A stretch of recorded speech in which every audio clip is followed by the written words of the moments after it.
This is a short little video on how to dilute your Botox product. Obviously you get your normal vial, which is a vacuum seal container. That's important in terms of the technique. And then you've got to get whatever you've chosen as your dilution. Normally it's 2.5 mils into this vial without causing too much of a frothy mess. And then you've got to get that product out into your needle without damaging your needle. So those are the goals. There are various ways of doing that. Because there's a vacuum seal here, you can do it. You need to basically take that into account. So the neatest way to do it is to let the vacuum out with another needle. So you'll probably just hear this if you put it close by. If you heard that. So that's now made the pressure in here equal to the atmosphere. And then the next thing is you just squirt your product in nice and slowly so that you don't create a frothy mess, because that has some possible risks for your product not being equal in concentration. Someone did a PhD somewhere on concentration of Botox in a bubble wall, and it's much higher apparently than in the main solution. So in theory, what you draw up into your needle won't be accurate, if that's true. Today we happen to be using a smaller than you'd normally it would be 2.5 mils, so it's a full one of these syringes. We happen to be using a 1 mil solution today because we're doing some more important, for accuracy, lower face Botox. But usually you'd have 2.5 mils in here. And we're just going to place that through there because it's an equal pressure. If you forget about this bit, this will suddenly suck all the Botox in, all the fluid in really quickly, and you get a big frothy mess. So because I've equalised the pressure, it's much neater, and I'll just trickle this in nice and slowly so that it doesn't make a mess. Okay, every last drop out we want. And then I can take that out.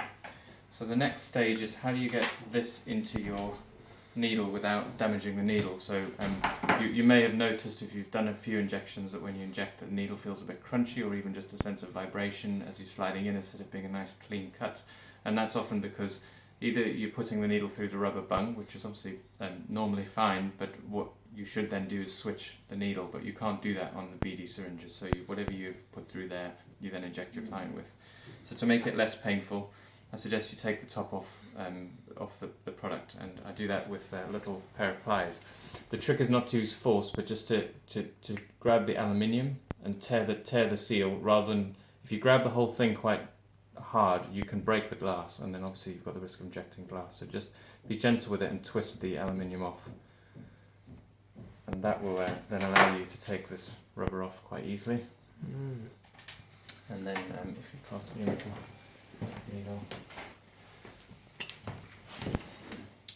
So then the next thing is we need to get this product into this needle without damaging the needle, and that's difficult if you do things like look down. So looking down makes it very hard to judge the depth. You really want to find the gap in the label, if you can see that.